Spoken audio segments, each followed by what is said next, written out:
गोदावरी नदीत अवैध वाळू उपसा, गुन्हे शाखेची मोठी कारवाई।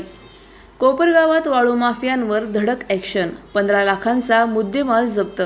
सुरेगावमध्ये LCBचा छापा, 3 ट्रॅक्टर जप्त, आरोपी ताब्यात। अहिल्यानगर स्थानिक गुन्हे शाखेने कोपरगाव तालुक्यातील सुरेगाव येथे गोदावरी नदीपात्रात सुरू असलेल्या अवैध वाळू उपशावर मोठी कारवाई केली आहे। या कारवाईत तब्बल 15,75,500 रुपयांचा मुद्देमाल जप्त करण्यात आला आहे। गुन्हे शाखेच्या पथकाला मिळालेल्या माहितीनुसार सुरेगाव येथील चक्रधर स्वामी मंदिराजवळ काही जण ट्रॅक्टर आणि लोखंडी केनीच्या सहाय्याने अवैध वाळू उपसा करत होते। पोलिसांनी छापा टाकत 2 आरोपींना ताब्यात घेतले, तर 2 आरोपी घटनास्थळावरून फरार झाले। या कारवाईत 3 ट्रॅक्टर आणि वाळू उपशासाठी वापरण्यात येणारी लोखंडी केनी असा मोठा मुद्देमाल जप्त करण्यात आला आहे। आरोपींविरुद्ध कोपरगाव तालुका पोलीस ठाण्यात गुन्हा दाखल करण्यात आला असून पुढील तपास सुरू आहे।